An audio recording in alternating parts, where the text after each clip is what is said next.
What's going on, everybody? Welcome to the weekly debrief presented by Black Ambition Media. I'm Cayman here with Dom and Xavier. Every week, we bring you thoughtful conversations on the stories shaping our communities, our culture, and our world, from politics and culture, current events to sports, music, business, and everything in between. This is a space where we don't just react to the headlines, we break them down, ask tough questions, and have real conversations. Before we get started, make sure you hit that like button, subscribe to Black Ambition Media, and turn those post notifications on so you never miss an episode. We also want to hear from you, so drop your thoughts in the comments. We read them, we appreciate them, and they help shape future conversations. Dom, Xavier, how you guys doing today? I'm here. I'm alive. I'm a little tired, but I am still blessed, black, and highly favored. There you go. I like that. Amen. I'm here. I'm ready to put it into third gear, and we gonna get active. Hey. All right. Who wants to start with some topics today? I think I'll open up since I'm in keeping with rotation, if that's okay. Okay. So first, I wanted to start off. Well, how you guys doing this week? First of all, Well, since we coming in. By the way, I'm on I got 3-4 days off of work.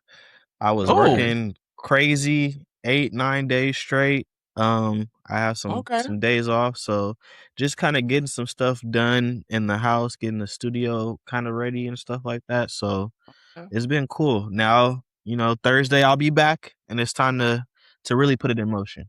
But other than that, I've been cool. Come through vacation, Xavier. How we doing today? Hey man, doing good. Had work this morning. I know Cayman asked, but I gotta ask too, because oh yeah, I appreciate it. Okay. It was a bright and early day. Had to get some chores and stuff done. I'm gonna be headed out of town Friday night, so I'm assuming we're recording on Friday. After that, I will be headed to Washington. Oh, what are you doing in Washington? What are you doing in Washington? That's a good segue for me. So we will be going to Washington to go check out this dog breeder. Like to get a dog? Possibly.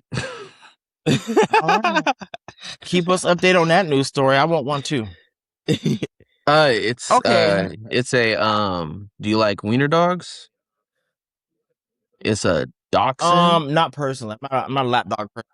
Oh yeah. It is cute though. It is a cute dog. I've never been, I was big. I'm a big dog person. I grew up with pit bulls and stuff like that. But always had a small dog around. But this one we're looking at is like a what is it called? A miniature dachshund. So it's not going to be super long, super big. Dachshund. Yeah. But more so just just going on a little trip, headed back down to Washington. Nice drive, see some scenery, see some mountains and stuff. All right, that'll be fun. That'd be cute. Keep us posted on that because I really want to see the baby dog. Oh, for sure. Okay, so opening here on the weekly debrief, y'all know I try to circulate my stories when I can, but I like to stay on or in the know on what's going on, especially in Washington, because I just never know when that big missile is going to surprise us all. Literally every day, or every time I cover the president, I'm always asking why, who, what, when, where, fucking how. How is often what I'm saying. So this first story takes us into Trump ordering the Pentagon to scale back South Korea training exercises. So the core story is President Donald Trump ordered the Pentagon to substantially reduce the annual U.S.-South Korean joint military exercises. Okay. Annual meaning these are normal. We do these all the time. The drills are intended to keep U.S. and South Korean forces prepared for a potential North Korean attack. We all know North Korea is the bad Korea. And Donald Trump is the only one that seems to want to spend the night over there at his best friend's house. He loves Kim Jong-un. Trump cited the cost of the exercises. Trump cited the cost of the exercises. His view that they antagonize North Korea, and South Korea's refusal to participate in U.S. efforts involving Iran in the war that nobody fucking wants. Try not to go off the edge here, but it's just really easy to just jump there when you're dealing with Donald Trump because he keeps you there fucking perpetually. So the Ulchi Freedom Shield exercises had already begun. They'd already started. Trump said it was too late to cancel them entirely, so he ordered them reduced. North Korea has recently resumed ballistic missile testing and routinely condemns the exercises on invasion as invasion rehearsals.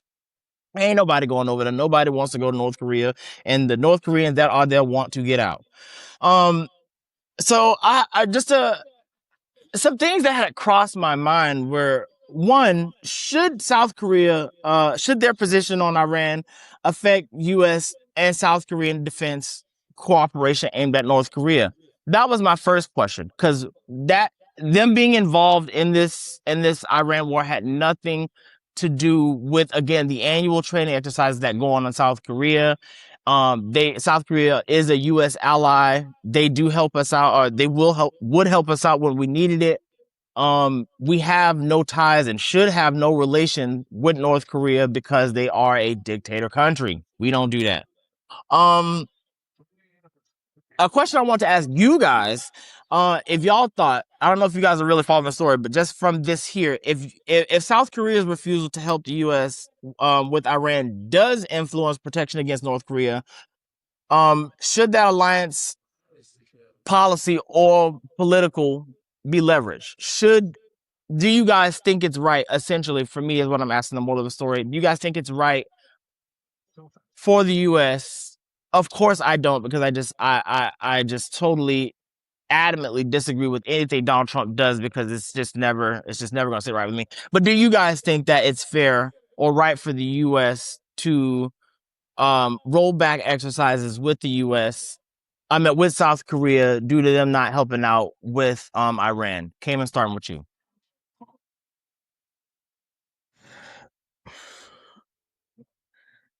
Okay, so moral of this story: Donald Trump has been horrible in foreign affairs, number one. Number two, Donald Trump wants to be Kim Jong-un. That's why he's buddy with him. Definitely. I really haven't followed this story. I've heard a little bit about it, and you just kind of giving me some context. This context is still like, ultimately, South Korea is, again, a well-known U.S. ally. Again, they are the good Korea. I'm just wondering if it's fair, because they are a U.S. ally. We are in a war. Could we use the help? Yes. Are we losing? Yes. Should they be held? I don't know why he's leaning on South Korea, one specifically.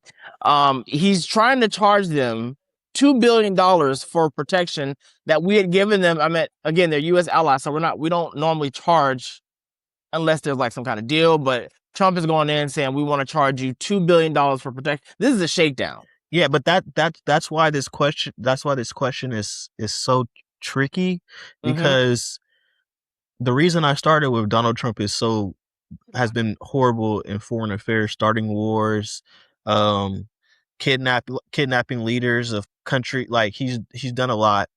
I don't know how other countries are feeling, or how I would feel as these other countries, knowing that most of the United States citizens are like, hey, we ain't rocking with none of this stuff this dude is doing.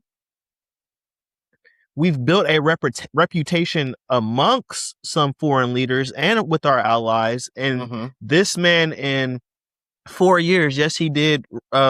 Yes, he was elected president before, but I'm just saying mainly in these 4 years, and what we're hearing on the news every day is literally ruining relationships that have taken years to build.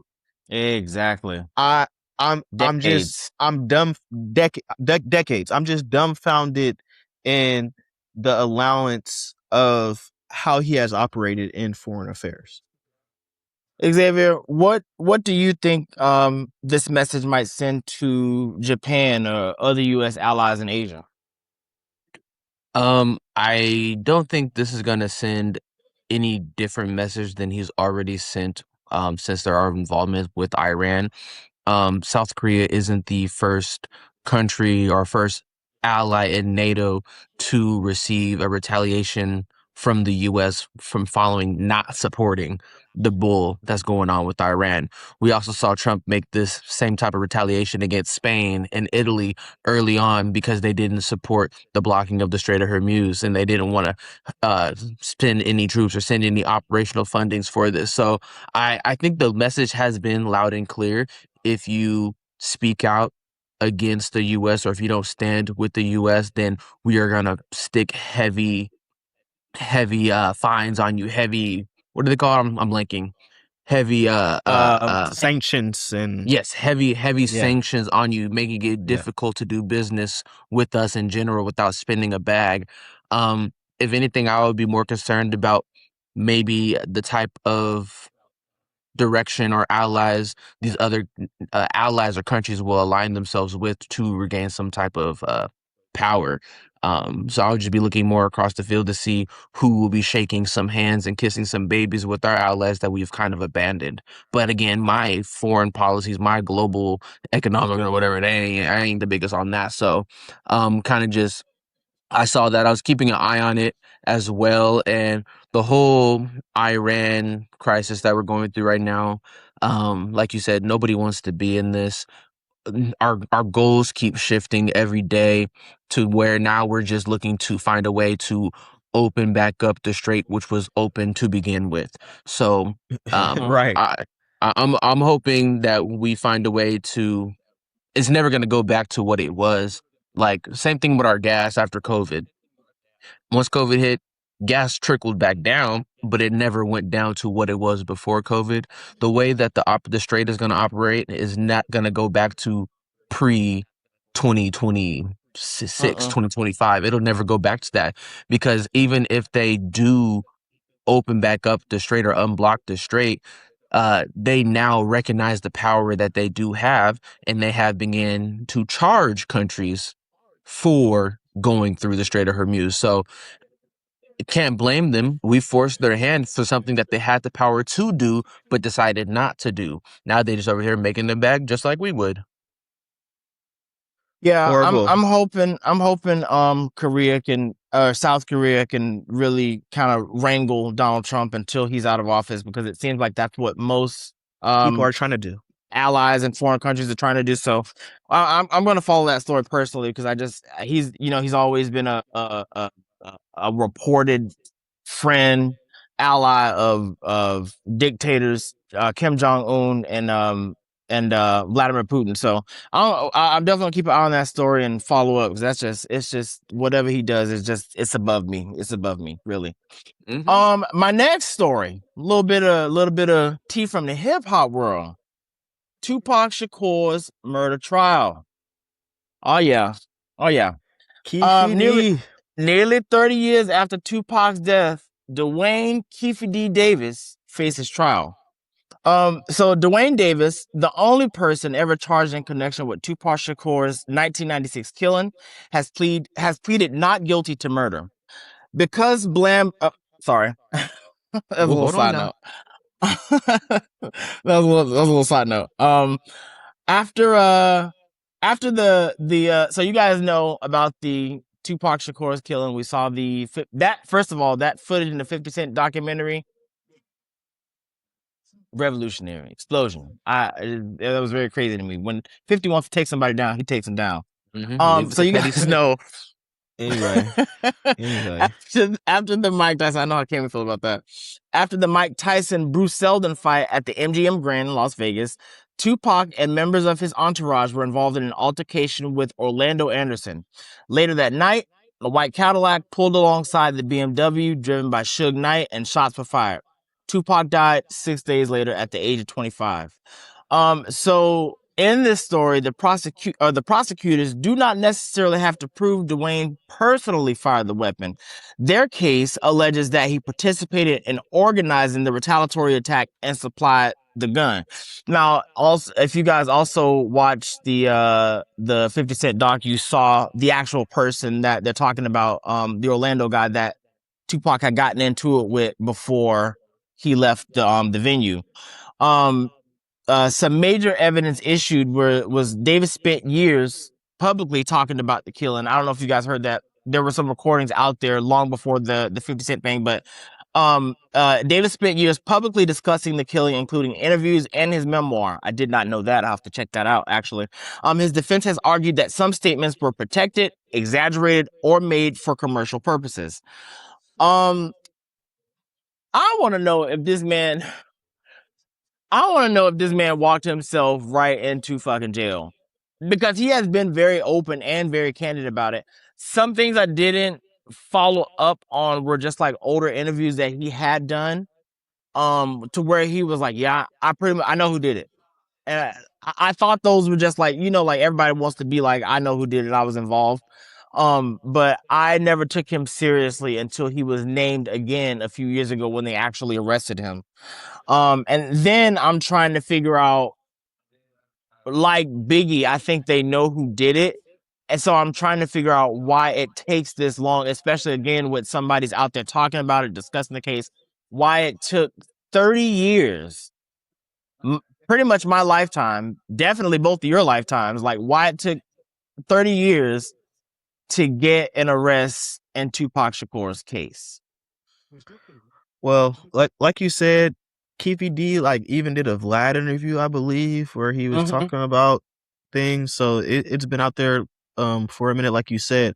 I think the real thing with the Tupac Biggie story and how synonymous it has been with hip hop and the history of the made for TV shows and the documentaries and things in their movies about these two young hip hop giants that lost their life due to this East Coast, West Coast. This is like the foundation of when I started to learn about hip hop and history. Like this was the story. This is the foundation of what, as somebody who loves hip hop, you have to know this story. Right. I think the bigger point in this is not really the person who had the gun primarily, but who and what was behind the killing in the first place. Was it a system? Was it a person? What was that thing that entirely, yes, there could be a shooter, but is there a bigger person in play there that is responsible for the death? Or was this strictly just some nigga shit, which has also been talked about a lot? You get in a fight with somebody, they follow you, and it has been boiled down to a nigga moment. Yeah, so you have heard each and every angle. You've heard everything about Tupac Shakur. In my lifetime, born in '98, I didn't heard about everything. That he's in Cuba, I didn't heard about that wasn't his real body on them pictures because of the tattoos, and I didn't heard every conspiracy theory. Learning about hip hop. Who was behind this, or was it just some nigga shit? I still don't know if we have those answers 30 years later, and that's the problem. Right. The biggest question I have is, where did 50 Cent find that video? Like, it's been years on top of years without an emergence of a new video. Then all of a sudden, Petty Cent come out with a documentary and we got new angles. That's one of the only questions that I really, really have from this. Unfortunately, I don't think this situation, like many, is one we will have closure with. I don't think we'll ever have a definitive answer on what happened. It's just going to be one of those things that are kind of just left up to personal opinion. I sometimes like to personally believe that he is in Cuba with Michael Jackson. But honestly, it's most likely not the case. It could just be something as simple as a Boondocks nigga moment, like you mentioned, or it could be something a little bit more nefarious going on. But regardless, I don't think it's something we will really ever get a solid answer on. We've heard multiple different speculations from other rappers as well, including Eminem. In about, like, what was it, like 3 years ago? In one of his songs, he was he called out Diddy as having been involved in Biggie and Pac's murder, and then would quickly apologize at the end of the song for that. And then we get some more emergence of Diddy coming out the following year or two later. So there very well could be some dirty hands that play with this, but again, only God knows.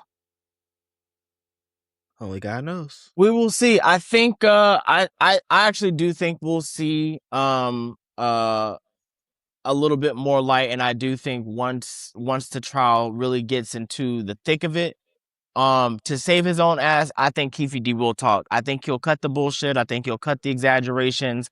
I think he'll give them what they want in order to save his ass. He's gonna do some time, but I think to skim a little bit off the top, he's gonna give them maybe because what other reason do you have now? You're going to jail. Or he couldn't just not care and, still spin a line like, I've done time. He doesn't seem like somebody that's afraid to go down. So based on what I'm seeing from the trial though, Dom, it's not looking like he just gonna fess up. But just gonna we'll spill. See. Yeah, we'll see. I mean, there's gotta be a reason. I mean, like the same way how like the mafia operates, and even though those guys get old and they die off, they still never come out with those stories. So there's got to be a reason. And that's what I really like. Like, how and why did you hold a secret this big for so long? That's all I want to know. I mean, and if there is more than one person involved, it's all the more bigger, and it just gets more grandiose because there are more hands involved and there's a bigger scheme at hand. I mean, as big as people talk, this is the kind of stuff I think that cops are in sometimes. Like I think cops are. Yeah. Exactly, and that could play a bigger part into why we're not gonna get a confession, because as big as people talk, nobody really wants to take that long kiss goodnight. You feel me? So we'll see. Yeah, not that. Okay, and so my last story, I actually came extra prepared, and I had a few stories, but I'm gonna cut it short, and I'm gonna hit you with my last story, just something quick, something light.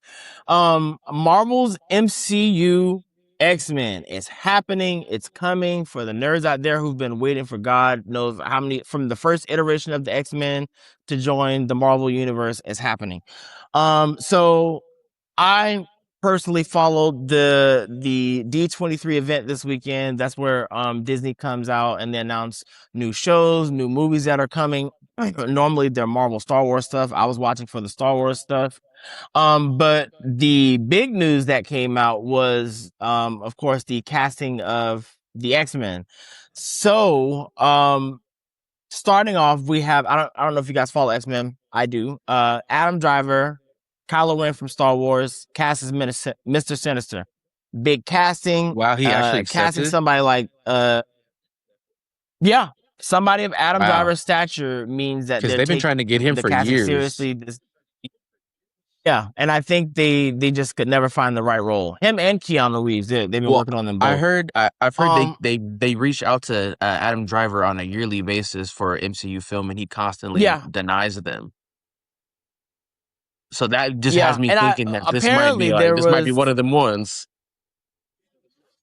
I know that really roped him in. There was some talk about him, his character Kylo Ren, grandson of Darth Vader in the Star Wars universe, did die, and then there was talk about a movie that he was supposed to be doing back in Star Wars. He's supposed to be coming back, and then that didn't happen. So fans were pulling him. They're saying that that him being casted in this Marvel movie is tied to something else, another project. Maybe he's going to do more for Disney. Again, at D23 this weekend, Marvel unveiled their principal lineup for their first standalone MCU X-Men film, which is scheduled for release May 5th, 2028. Very excited for that. In the announced lineup, if you guys saw Spider-Man Brand New Day, you already saw and were introduced to Jean Grey, Sadie Sink, phenomenal casting, phenomenal choice. Love her, she was great. So Sadie Sink is Jean Grey. Kit Connor, I'm seeing a lot of talk about him being cast as Cyclops. He has been cast as Cyclops. A lot of exciting talk. I'm not really familiar with the actor or his work, but he looks cool. He looks like he fits the role.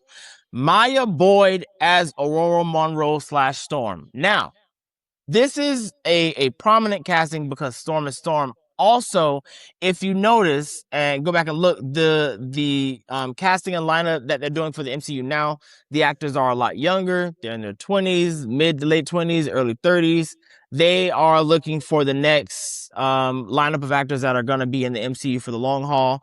Maya Boyd being cast as Storm is phenomenal. This most likely means that we're going to see Storm, because Storm and T'Challa, Black Panther, are a thing in the comics, but since the original T'Challa is dead, this Storm is more than likely to appear, I'm guessing, in the upcoming Black Panther film. It's gonna be crazy. Indy Navarrete as Rogue. That was the girl in the Obsession movie. Christopher Abbott as Charles Xavier, Professor X. Samara Weaving as Emma Frost, and again Adam Driver as Mr. Sinister. Again, I just wanted to announce that casting. I'm really excited for that lineup. Again, the movie comes out May 5th, 2028. I am very excited to see. It looks like, again, they have casted actors for the long haul. And yeah, they're planning out ahead. I can see where it's going. So I'm excited to see where that's going to take us. Hopefully the MCU puts us back on our heels like they used to do when we used to be surprised, because with the overload and oversaturation of TV shows and just shit movies that nobody really wants to see. I'm happy to see that they're kind of taking a step back, getting their bearings. Let's get our casting down. Let's release less movies during the year so we're not as kerfuffled. It'll be great. So I'm looking forward to that. But those are my stories for the weekly debrief. Totally agree with all that. Xavier, you or me? I can go ahead. All right, so a brief moment of silence and rest in peace to one of the Black community's most beloved and respected white actresses, Hayden Panettiere, who starred and participated in multiple films and TV shows throughout the years, most notably, in my opinion, the classic animated film Dinosaur and the beloved classic Bugs Life film where she played Dot. She was also in live action films as well, in movies. She starred in Heroes, which I loved growing up, Nashville, and the classic Bring It On All or Nothing with Solange. She also was in Remember the Titans, Scream, and she played Little Red Riding Hood in Hoodwinked. So her discography, her acting credits are very, very extensive, and she will definitely be missed. I will be watching Bring It On tonight. So again, just rest in peace for Hayden Panettiere. Thank you for all of your service. All right. Rest in peace. I loved her, watched her in Nashville. She was a phenomenal actress. Really, any role that she did is very memorable, even as Cheryl Yost in Remember the Titans. She in Nashville, the acting was a little more prominent because she happened to had been pregnant and had gone through postpartum while filming the show, and her character on the show kind of aligned with her journey at the time, and so she was, you kind of saw her struggling, and she was very open about that and very candid with it. So I hope my girl's resting up. I really did. I watched her for 7 years straight on that show, so I kind of felt a little connection with her. So very sad to hear. Again, big loss for the Black community. We love her. Rest in peace to her. Yes, and she also did have a movie that came out this year, Sleepwalker. I haven't had a chance to check it out, but definitely will be adding that to my list for this week. All right. It's time for some bullshit. Okay, so just brief question. Since Dom was talking about the Trump administration, did any of you happen to catch any of the Freedom Olympics or whatever it was called, where we had multiple high school students from every state and territory in the US, and they participated in the Freedom Games, which essentially boiled down to kickball, some catch. They ran the track a little bit, but it was basically just Republican games, the Republican MAGA games. And it was so bad, it was so underwhelming, so highly not anticipated that multiple states didn't have a representative. So you know what they did? They just had students say they were from those states. So we would have a student from Tennessee representing California because we ain't gonna send nobody out there to these games. But all in all, it was very funny to watch. I know they're kids, but I was just like, I know we got some more athletic kids than this. And I was just watching the games they were playing. I'm like, I could do that right now. It was just a fun watch. Fun watch if you haven't seen it. I just suggest going and watch the highlights on TikTok or on Instagram if you haven't checked it out. Freedom Games. Yeah, I definitely haven't y'all didn't see even that? had a chance to see any of that. That's why I kept it short. I was like, we most likely didn't know that. So many shit was funny. Right, but so many things come out the White House. Like I have to watch this. I got to see what's going on. Yeah. It sounds hilarious, and midterms are approaching, so they're gonna try to do some stuff. MAGA and MAGA. The marketing, the emotion-based marketing is like a cheat code. Like, oh anyway, no, facts. I'm gonna go check it out. Donald Trump is very, very, very something. Sorry, go ahead. Oh no, I was gonna say that was just the Trump administration's version of the branding. recess day. Yeah, for sure. Yeah. You remember when Michelle Obama made us turn the TV off? He knows how to play. Right. Turn the TV off. Turn the TV off. Yeah, she made us turn the TV off and all go outside. That was his version. But still kind of in a similar vein. I don't know if you guys had a chance to catch this as well, but the New York Times did go over and speak with some Black voters in Georgia and got their opinion on the Democratic Party and whether or not the Democratic Party is a party in which we will be voting for again. We had a very mixed crowd, really showcasing the fact that the Black community is not a monolith. We had Black people who voted for Obama and simultaneously voted for Donald Trump. And we have Black people who, in the last election, didn't vote at all. But similarly, they all kind of had the same opinion. The Democrats do not care about us. The Democrats do not do enough. The Democrats just expect that the Black vote will come in, so therefore they don't have to try to secure the Black vote. They called them everything from fake to liars to uninterested. And I just kind of wanted to get everybody's opinion on the pulse of the Democratic Party. Do we think moving forward they will have the support that they had from the Black community in our parents' generation, in our generation growing up? Will we still see Black people coming out in droves to support the Democratic Party? I think it is still very essential to come out and support the Democratic Party simply because we have no other options. Now, I am not saying that the Democratic Party is perfect, but I am saying that they align with in our best interest for now. I do see that wave of reform and change happening in the Democratic Party. We don't really just want to kind of go back after MAGA is gone and out. We want reformation. I don't want the same Democratic Party coming back. I see these new, what they would call radical socialists coming in and really changing things. I saw people making a big hoo-ha about Mamdani fixing the road the same day that somebody spotted it. So I think it's important for Black people to still vote, because if your vote did not matter, they wouldn't be trying to take it away. And if you want those changes, again, God, and I know I sound like a politician, but if you want those changes, you have to get out, vote, and make your voice heard. Otherwise, you're going to get people or administrations in office like Donald Trump that are coming in and bulldozing the Democrats right now because they did not take the time to secure things and make sure things were in place before we got to this catastrophic level or catastrophic kind of administration.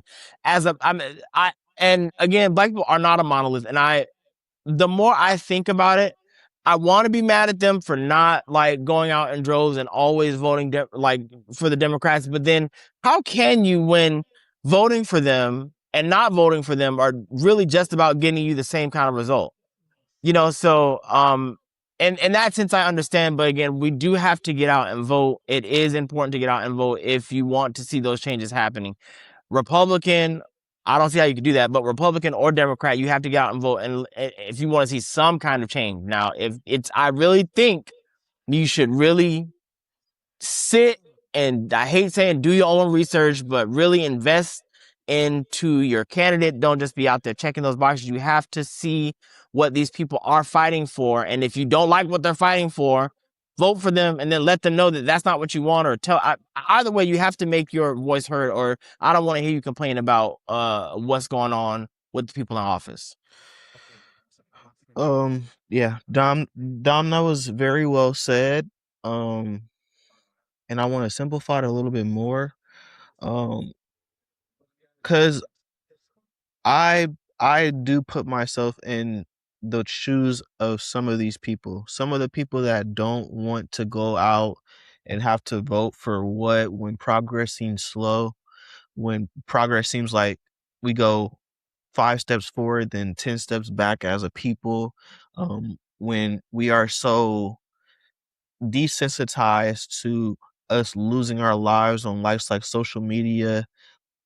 There's so many things going on in the Black community, and you never see the progress. You see some of the neighborhoods, you see some of the resources and education stripped in areas that predominantly look like us. You see the stressed faces on people's face right now. You see their attitudes. Like, people are really, really struggling to get basic necessities and needs. And in those moments, you have to think Democrat or Republican. It looks like the damn same. So the thing that I would want to say to Black people that need to go out into certain states is look at the big picture, look at the big thing.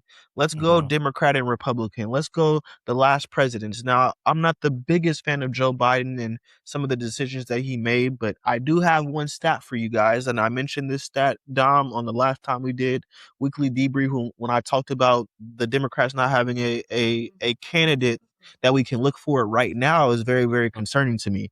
I gave you guys a number, and I'm going to say the number again, 12.1 billion. Under President Joe Biden, the federal government expanded efforts to increase access for minority-owned business through the Minority Business Development Agency, supplier diversity goals, federal contracting targets, and DEI-focused grant and mentorship initiatives. Small disadvantaged businesses received slightly over 12% of federal contract dollars in 2023. Black-owned businesses specifically received about 1.54 to 1.61% of eligible federal contracting dollars. 1.54%, 1.61%. Progress is very, very slow for us, even with initiatives aimed at helping us. What did Donald Trump do when he came in 2025? Dismantles the Minority Business Development Agency. Changed rules around business development programs, which historically benefited socially disadvantaged entrepreneurs, including many Black business owners. Where do you think that money came from? $12.1 billion is my number. That was spread out in that 1.54 to 1.61%. $12.1 billion was spread out to Black-owned businesses. And that was snatched away as soon as this man took office. So again, progress is very, very slow. We only earn a small fraction of that number. That small fraction of that number is $12.1 billion, though. So I'm going to vote for the people that I at least have a chance for some of my people to thrive and create businesses and create a Black economy like we really, really want and strive for and had before. I'm not going to vote for the other side. That should be enough for y'all. Because the pedophilia ain't enough. The felon record ain't enough. There's nothing enough for him for some people. And y'all got to ask yourselves, overthrowing the government ain't enough. Like, it's not enough for y'all. Let's just talk about money. $12.1 billion. And that's just business initiatives. He has cut a lot of different other aspects of people's lives. So it's hard. Democrats do have a harder job. But Dom, you were right when we talked about this subject a couple weeks back. Democrats do have people ready for the presidency. America is just not ready for them. That now we have to rely on a white man to talk truth to power. So y'all could be okay with a white man being president and he's a Democrat. I don't know if white men at 45, 50 years old, Xavier and Dom, have the right messaging to carry us on as Democrats. It is going to be a black woman. It is going to be somebody of color, but they're not ready for that. So I don't know what spot that puts the Democrats in. It's very interesting the times we're in. I think just to piggyback off of that, I think that's why we're in this cycle of maybe kind of just like getting mediocre for the Democrats anyway, of just kind of like maybe this guy will run or maybe this person will run, because we aren't choosing what we need because we're still afraid to. And that's not an attack on the Democrats. It's just obvious a strategic move. We're not ready for what we need, and we're not going to really get to where we need to be because we're not electing. We know that people are not. It's very weird for me because Democrats are supposed to be the liberal party, but yet we have to beg and fight for you to choose to vote for. It's just it's very weird. So I don't know. I just don't. Again, I love my country. I was born here. Obviously, I would love to see America make it another 250 years. But if we can't get over this insignificant, minuscule hump of color and sex and gender, we're gonna be stuck. I just don't see. God forbid aliens are actually real, because we're not gonna make any progress with being held back by our own.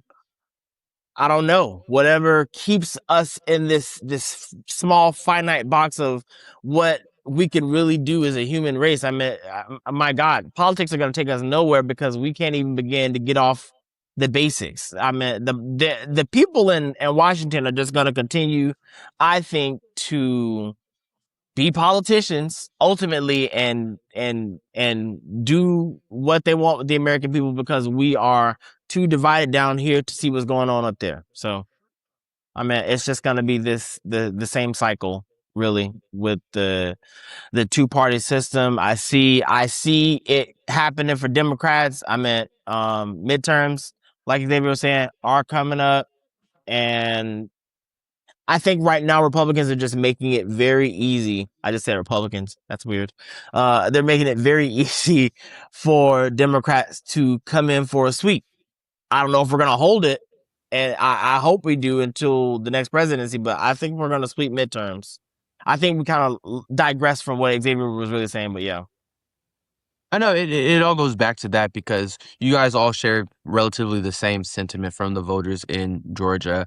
They were asked who are some politicians that they do look up to, would like to see in their communities. And of course it was Zoran. Of course it was Bernie Sanders. So that really just shows the mindset of the Black community. We are the most liberal bloc in this country. We are the most readily prepared for that shift to a democratic socialist. And that is probably why we won't get that, because I did hear someone say that socialism is the best thing for the Black community, and that's the reason why this country will never receive it. We see the beauty of it in a city, in a state like New York, just the rapid attention to the community's concerns. Could you imagine in Sacramento, in California, where we could just post a video and say, hey, there's a pothole over in this area that is ruining people's cars. Can you come fix it? And it is fixed that day. There was a very, very, very funny video that surfaced. I believe it was in LA, where they tried to recreate the viral Zoran Mandami moment of responding to the communities. Yes. And they went to go, they said, oh, we got word of a pothole. So we went down there to go fix it. Unfortunately, there was a car parked there. So we did put up a sign that says, Next time you park here, you will be towed. Can't park And I'm there. just like, okay, that's really. We're just showing just the ineffective, inconsiderate attention to detail that the Democrats show on a daily basis. We don't want y'all to tow our cars, just fix the dang pothole. And they just take everything. Zoran would have picked that car up himself, fixed that pothole with the cement that he mixed, and then put the car back and go back to work. I mean, right. At least they would have tracked down the person and said, "You mind if we move this real quick?" Like they would have did something other than just use that as an excuse to not do anything. Somebody commented under that same video and said if Democrats really wanted to help you, they would. And I meant, right. Mamdani is just a shining example of that. Yeah, if any politician really wanted to make a move, they'd do it.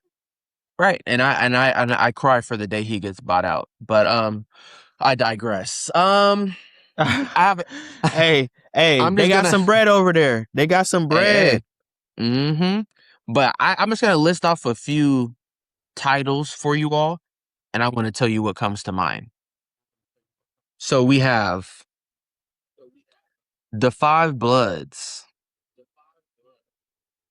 Ant-Man and the Wasp, Lovecraft, Gully, White Boy Rick, Loki, and of course, Marvel Universe's Kang the Conqueror.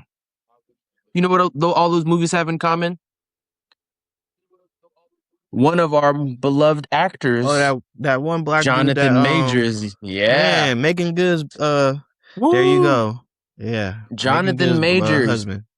A once Mr. Sly. Renowned, respected, very fashionable imaginary friend, Jonathan Majors, used to have quite the discography under him. He is in fact getting back into his acting bag.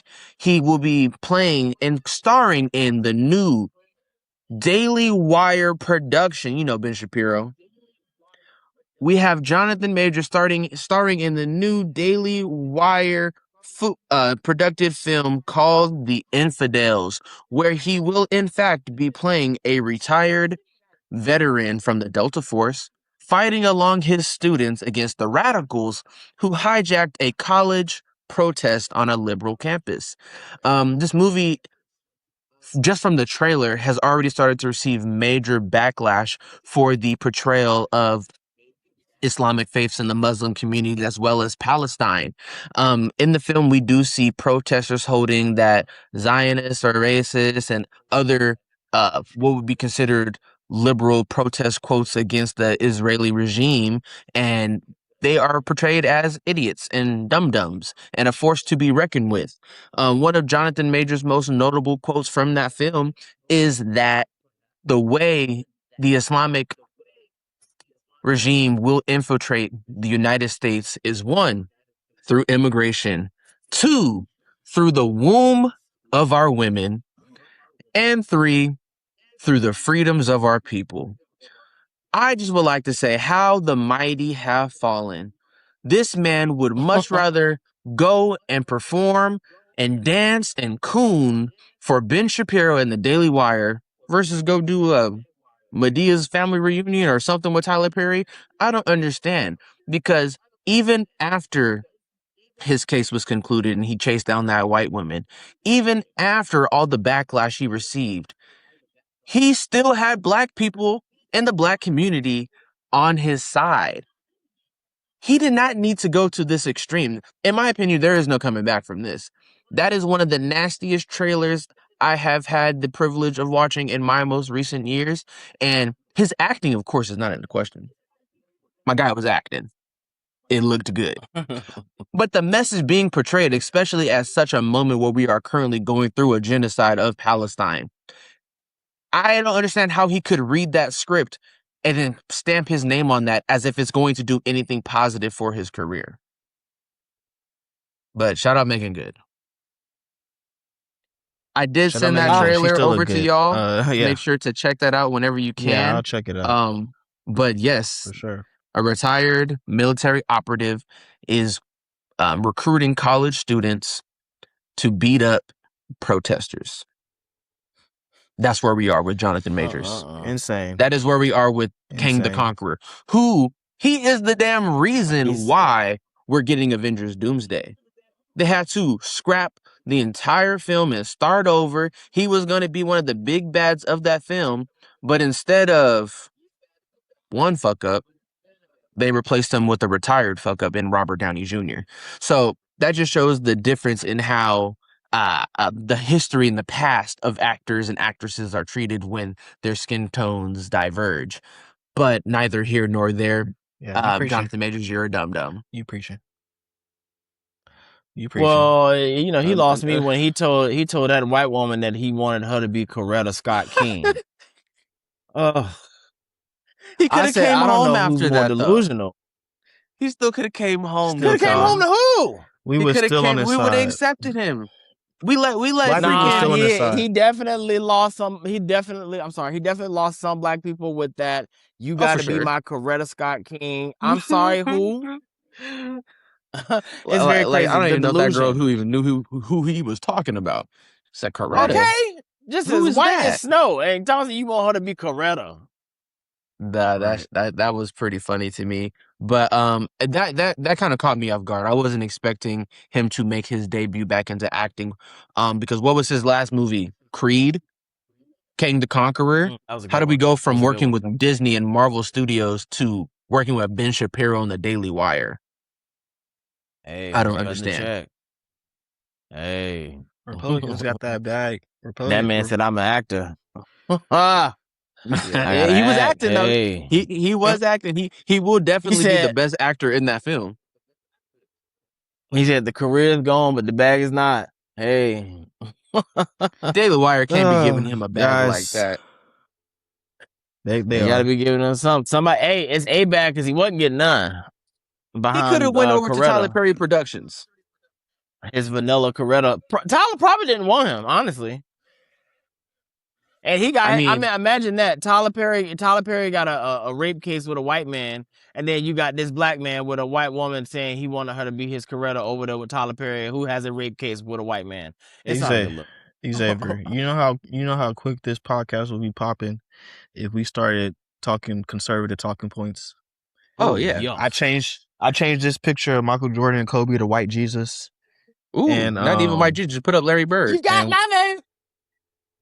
Put up Larry Bird and Jerry White West. Jesus. White Jesus. Jerry, you know how fast. Enes Kanter. That bag is amazing. You know how much money we probably get if we did a pro WNBA for them to be okay with y'all. Honestly, I mean the bag, man, it's open season over there. That's why Officer Tatum and all them is cooking. Candace Owens tried to come back after they kicked her ass out, used her up, and then kicked her ass out. Anyway, don't know what they expect. She thinks she real slick. She thinks she real slick by pumping them little pro-black comments to the black community, and they're like, maybe Candace isn't so bad. And I'm like, if y'all don't stop, this is the same Candace Owens that said White Lives Matter next to Nazi Kanye. Please spare me. All right, guys. And then proceeded to go on. She proceeded to go on Breakfast Club, and then proceeded to have an invitation extended from the Joe Budden podcast.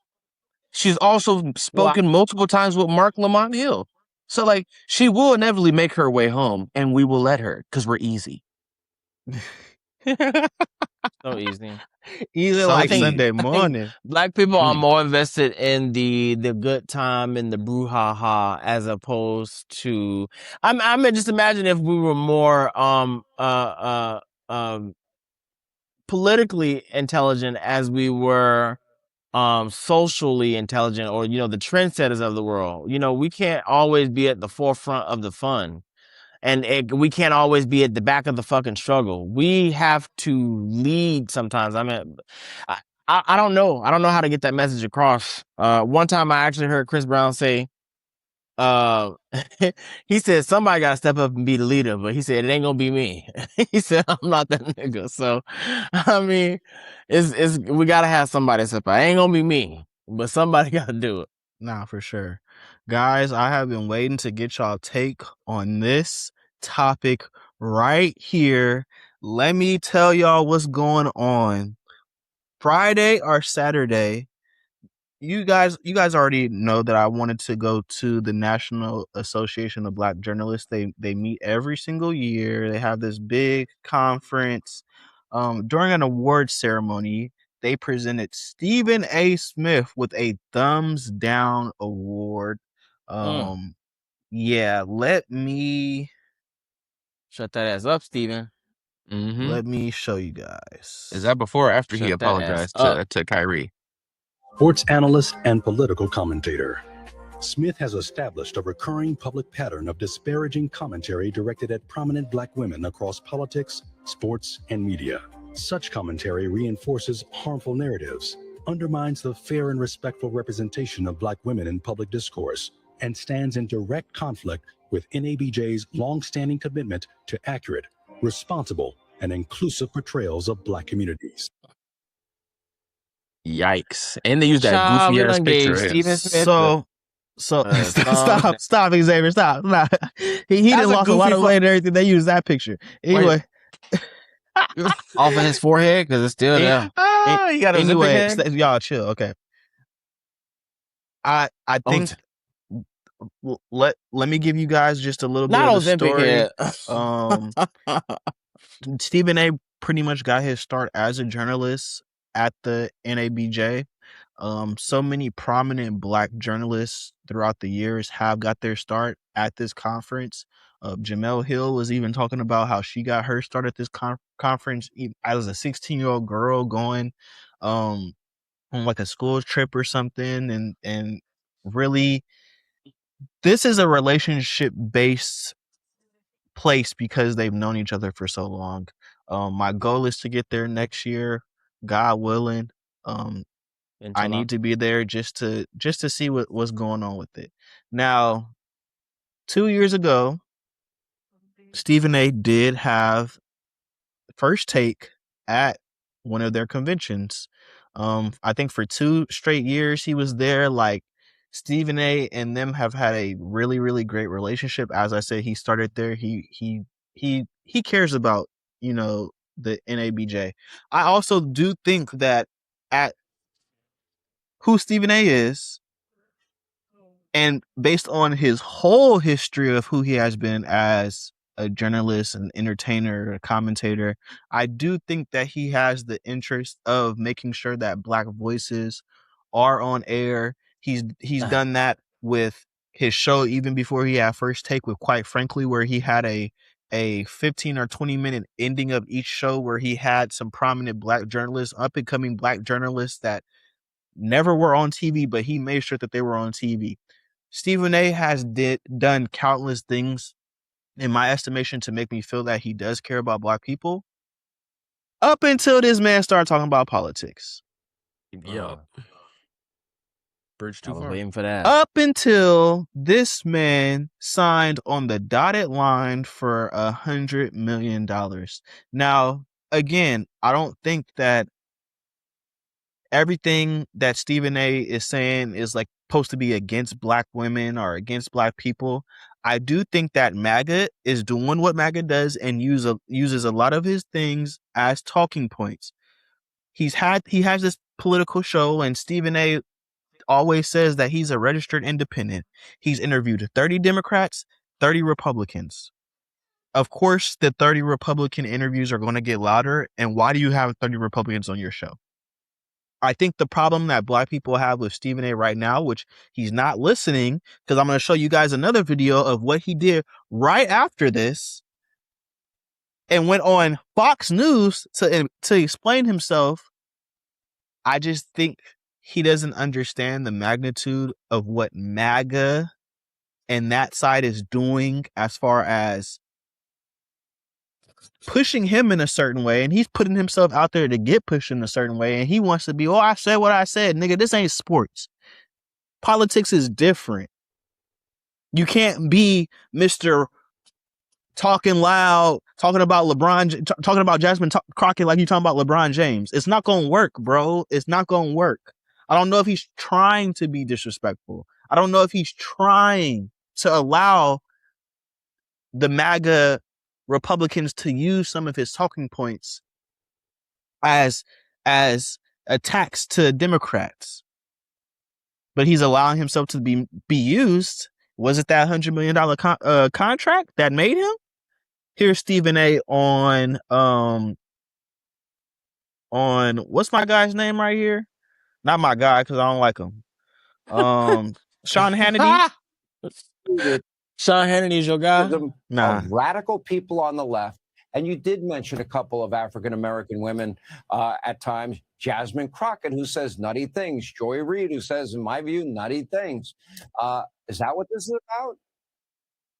I think it is. I don't think there's any question about it. And that's why I spoke out against it, because I think it's utterly ridiculous. I was raised by 5 black women. My mother, God rest her soul, and my 4 older sisters. I have 2 daughters. I have 10 nieces. I don't know what the hell they're talking about. I find it highly offensive that they would label me in this way. Give me a thumbs down award specifically for disparaging black women. I want everybody out there to know there's no such thing. That did not happen. That is a flat out lie. And that never happened. Whether it was Jasmine Crockett, whether it was Kamala Harris, whether it was Michelle Obama, I pointed to something that they said that I may have disagreed with. That is all. That is all that I have done. And you said about Michelle Obama, as well. She could win. That's what I remember you saying about her. But no. Yeah, but remember what happened is that I said that I did not appreciate her saying that a vote for Donald Trump was a vote against women, because I said there are a plethora of reasons why people go to a poll. Some people might prioritize the economy, immigration, safety in the streets of America, national security, etc. There are a plethora of reasons why somebody would choose to vote. To sit up there. It's so easy to be a fucking conservative, dude. And what has he done to any of them points that he said? Economy, this, that, What has Donald Trump done in any of those capacities? Donald Trump sat there and called Stephen A. low IQ. And we thought it was on and cracking. I got my popcorn because I know how Stephen A. can get. I know how he can get in. And Stephen A. knows how to go viral on any subject. Ladies and gentlemen, some people like Stephen A. that have been in the game for a long time have mastered how to go viral. He can say anything that will allow him to go viral. Why did he take it easy on Donald Trump? But there's clips after clips of him going in on black women like he can go in and go viral and do his thing. But that same energy is not on the other side. That same energy is not for the people that have power. Stephen A. looked up to him. One of the most prominent black journalists ever. $100 million talks. And I'm just saying, don't allow them to use you for talking points. What y'all think? Do y'all think that he deserves to be given a thumbs down award? Because with what I just said, I still don't think the NABJ should have gave him the thumbs down award. I really don't. Then I'll give him 2. 1 for me, 1 for you. Double thumbs down. I only think he shouldn't get a thumbs down award if he accepts those big black shiny tap dancing shoes that they were trying to buy for him for $100 million. Because, bitch, why are you saying that you didn't say these things? Excuse me. A vote for Donald Trump is a vote against women, or it was. You going to the polls, we all saw the same debate, or did we all see the same debate with Kamala Harris and Donald Trump, where she listed off at least a plan, or the plan that she had for Americans? And Donald, what did Rosie O'Donnell call him the other day? She called him Mango Mussolini. This nigga said, I'll remind you, we have concepts of a plan. Concepts. No. The concept was Project 2025, which in that was to strip not only black Americans, minority Americans of their rights, it was fucking women too. Yes, bitch. It was a vote. The things he says, I've noticed that Stephen A. Smith likes to be loud and say these crazy outlandish things. And then just like a fucking white woman, when they are caught or in trouble, he likes to play the soft fucking victim. Oh, I never said that. That's not how I meant it. I was raised by a black woman. And so was Byron Donalds down there in Florida. So is that other bald head man in Texas. They all got fucking white wives and they were raised by black women. That doesn't mean shit.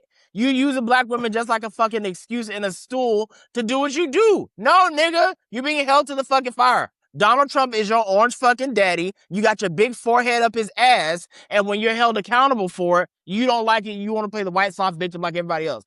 Bye. I can't stand Stephen A. Smith. Prominent black journalists or not. You might as well. That's why you're over there on Fox with the thumbs down, because they're the only one paying attention to that shit. Nobody cares, nigga. You need fucking 6 thumbs down and 2 big toes too. Can't stand him. No, you deserve all those thumbs down. Go ahead. I 100% agree with Dom, because that's exactly what these black conservatives do. And yes, I'm grouping Stephen A. Smith with the black conservatives. We've seen this play 1,000 times from a Candace Owens. He's an independent. She got who cares? She got everything negative to say about black people, and as soon as someone has to say something about her, she wants to remind them that she is black. Like, and on top of that, that's just what niggas do. Niggas will talk shit about women all day, every day, and then fall back on, I was raised by a woman. I got sisters and aunts and nieces. Yeah, nigga, that's how family goes. You probably do. But that don't mean that you treat the women who are not in your inner circle well at all. And Stephen A. Smith going on Fox with Hannity is the equivalent of Nolan Wells Killers going on Officer Tatum. No shit, you gonna go on a podcast or you're gonna go on a show who has similar beliefs as you. We gonna sit here and act like Fox hasn't also said disparaging comments about Jasmine Crockett, Michelle Obama, and any and every other black woman. Of course, they're gonna echo the same exact talking points that you want, because he doesn't want to be challenged. He wants to be validated. That's the difference. Stephen A. Smith, you're an idiot. 2 thumbs down for him, and I'm glad they're finally kicking your back in. The only time we ever see him try to play nice is when it's a man. Reminds me of like an academics. He want to puff out his chest and act all buff, act all bold when it's a woman. But as soon as a man want to say something, now he want to go apologize. Now he want to go get his cars in order. Is gross. Oh yeah, Stephen A. Smith, very academics. I'm not gonna put politics, sports politics. Hold on. These academics. I'm not gonna put Stephen A. in the same category as DJ Academics or Candace Owens, who have told both of you guys that they went in that booth and voted for fucking Donald Trump, when Stephen A. is on record to have went into the booth and voted for Kamala Harris. Yes, he did. And is allowing, because he knew she wasn't going to win. Use a lot of the things that he's saying on his podcast. He is allowing a lot of these people that whatever he's saying on his podcast, I think based on the money that he earned, to use the talking points. I am not, and this is why I said I disagree with them giving him the thumbs down award. Stephen A. has had a long and decorated track record of speaking out for black coaches, talking about platforming black people. They just announced that he's going to be broadcasting HBCU week, putting a spotlight on black colleges. Again, it's just I don't know why, because black colleges are under attack right now. If you're not an ally, you definitely do not need to be helping. Black colleges are literally under attack from the administration. So what I'm telling from his president. And they talking about withholding funds if they don't conform to what the fucking administration wants. And he's supporting who? He's speaking for who? I hope when he does do those HBCU events, he speaks out against his orange daddy in the White House. He's not. And that's disrespectful to oranges. I love oranges. But we can't sit here and act like Stephen A. Smith hasn't also throughout those same years degraded and talked so much trash about black athletes at the same time. He's wishy-washy. You cook with that. You cook. And the reason that he's starting to receive this backlash, like you mentioned, is he's stepping into a field where what you say actually matters. It is no longer just entertainment. And that's the problem. You're no longer just being loud and ignorant and wrong. You are now affecting people's God-given rights and the stripping of those rights. You're supporting a freaking Donald Trump. You're on Fox 40 with Hannity with your Ozempic head talking about, no, I didn't say that. No, I voted for Kamala Harris. I have an aunt. You sound like a coon. Stop it. Stop it. Yeah, this is why I was raised by a black woman and I have sisters. That's bad. Yeah, the that defense of, oh, I have a black mother and I have black sisters, and that's a horrible defense about you're not taking any responsibility for what you were saying are the reasons why they could have potentially gave you this award. Like, I do not hear that same energy with him talking about Donald Trump that I hear him talking about anything. And right, because it you know who is else had a him black mom? going Clarence into Thomas. this. Right. It's him coming from this sports. That's why I'm telling y'all right now, 2-3 years, motherfucking triple threat. Ain't nobody out here about to be talking music, sports, and politics like I'm about to talk about it. Stephen A., you can't just get in black, fields like that. conservative, and ignorant. Because that's the bag right there. Oh, no. That's the bag. Hey, that is the recipe. That is the recipe for some good. Anyway, I can't sell out like that. If you ever went black and conservative, it's the way I'm coming for your head. It's the way. No, y'all would have to kill me. Like, but I have all this stuff on the internet. I already told y'all the CIA should have. Anyway, I'm on a cancel tour. I hope that Stephen A. I hope somebody can talk to Stephen A. And really explain to him, like, Jemele Hill's trying to get him on her show, like some of these black women that have had a problem with him, like how he talked about Joy Reid when she got fired, knowing the reason why Joy Reid got fired.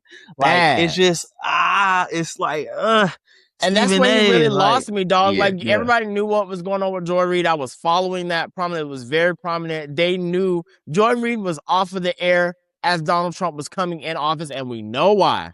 Like, it was just very, and then he was on, I think he was talking, he was discussing that with Megyn Kelly and just having a good kiki, a good caca about a black woman losing one of the few black news anchors on TV, losing her spot because she criticizes the president, which is what all Americans are supposed to be able to do. Mm-hmm. And Stephen A. Smith supports that.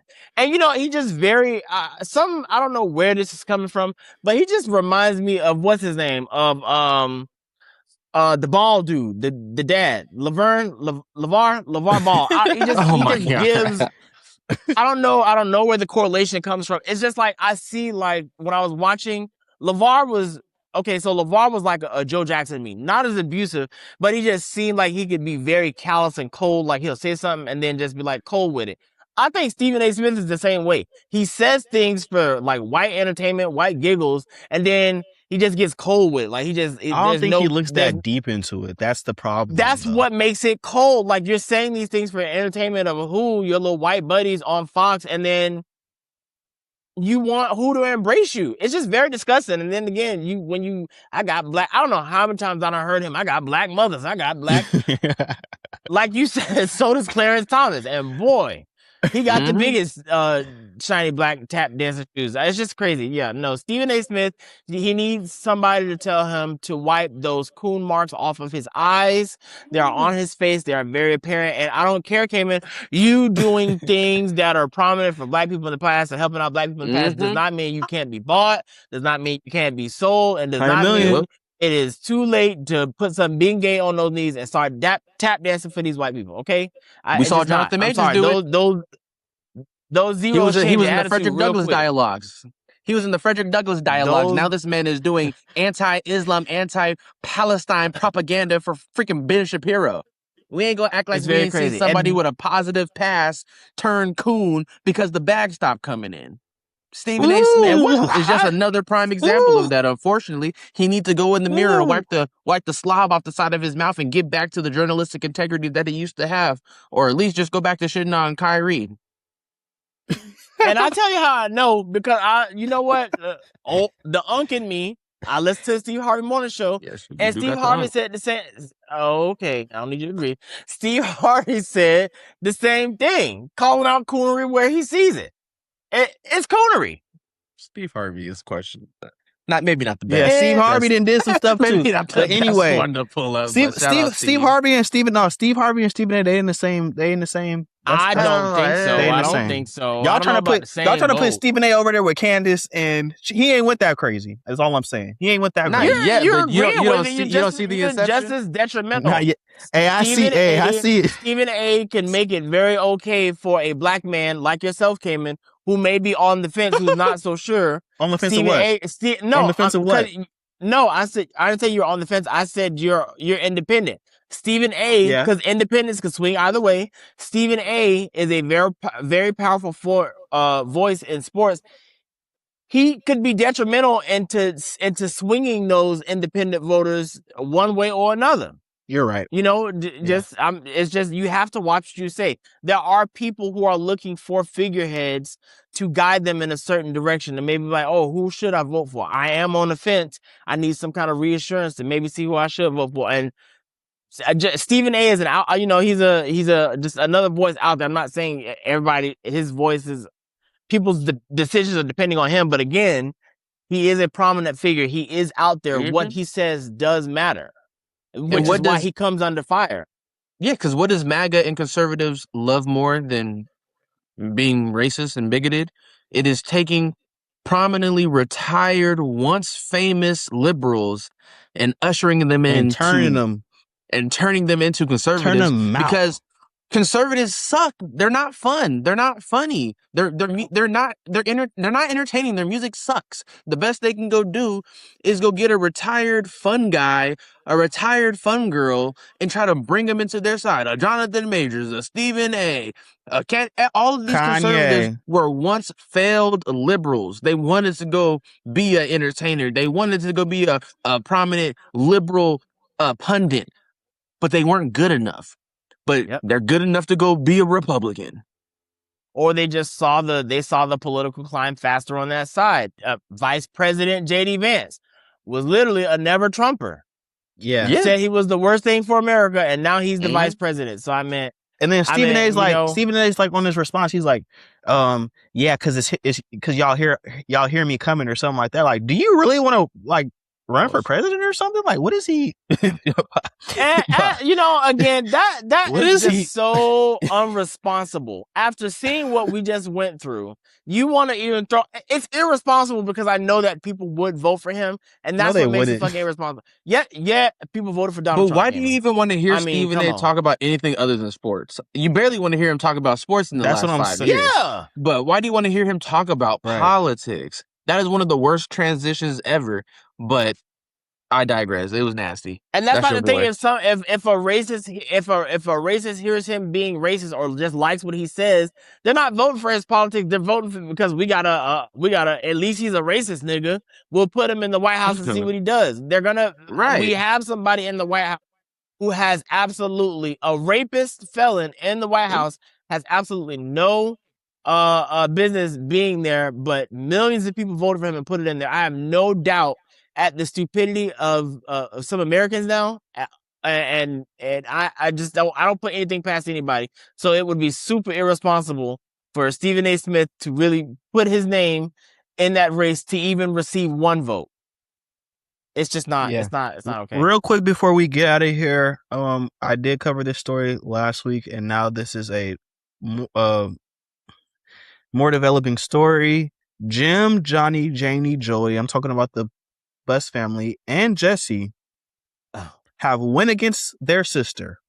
So I told you guys that the Lakers got sold to Josh Kushner and Bob Iger last week, right? Now, the Buss family, who Jerry Buss, the originator of the Laker girls, have won the championship, heralded as the greatest owner of all time in all sports. His kids now have some stake in the Lakers still. They sold it to Mark Walter last year. Mark Walter sells it to Bob Iger, Josh Kushner this year. The Buss family still owns 17.8%. Well, guess what? The Buss family came together and voted.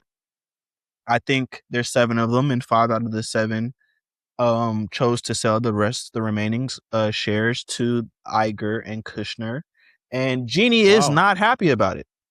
Jeannie is fighting. Her attorney put a letter out saying that they're going to fight, that all 3 trustees have to agree to the sale, that they can't sell without her permission. So after she fires 3, I believe, of her brothers that worked for the franchise last year, they had the honor of returning the favor to her this year. This story is just getting more and more muddy. I still do side with Jeannie right now. As of right now, I side with Jeannie. But damn, her brothers are really going to backdoor her like that and just sell the remaining, knowing that she still had her governor. She was the governor of the Los Angeles Lakers. She still had her governorship of the Los Angeles Lakers for, I believe, another 5 years. And then slowly she would fade out. But they sold it. More family drama is interesting. This goes way more. This is more than sports. This is family. This is business. This is money. What y'all think about the Lakers drama with all the siblings? I ain't leaving nothing to my damn kids. It definitely is some drama, but I mean, Jeannie Buss sold part of the company to a corrupt figure who decided to, once being investigated, sell his portion of the company to a Trump affiliate and Disney, essentially. So I was trying to tell you about her, Cayman. I was trying to tell you about her, Cayman. But okay, I mean, it's the brother. It's just funny how petty it's rich his people can be. brother. Yeah, it's his brother that is married to a Trump. Kushner's brother is married to a Trump. Jared Kushner he's married to a Trump. Jared Kushner is Trump's son-in-law. I'm talking about Josh, fool. There's two of them, Jared and Josh. Oh yeah, well they're both son-in-laws. Jared, well I don't know who Josh is, but yeah, Jared is married to not Ivanka, one of the Trump daughters. Yeah. I think it's very crazy. I don't know too much about the sports dealings, but I do know that it just sounds like you know what, honestly, as big as it sounds like normal family drama. Like this some stuff. Yes. This is some stuff, you know, it's rich people's drama, but it sounds like normal family drama. You know, mom and dad are dead. We don't want to sell the house. There's always one sibling that wants to sell the house. So it just sounds like normal family drama. Nah, like it's just publicized family drama. What are y'all gonna do for y'all kids? Are y'all leaving? If you have something like the Los Angeles Lakers, I mean, you spent your whole life building this thing. Like this has been your life. Like you always planned that the family would be running the show after you're dead, and for generations. This is like the Dallas Cowboys selling after Jerry Jones dies. Like $12.5 billion is a lot of money. They're the most prominent franchise in the NBA. My father built this with blood, sweat, and tears, long nights, great players that came through this building. And then this is how y'all operate? Like, I'm just not understanding that part. This was my father's plan for us to do this, and y'all freaking ruined it.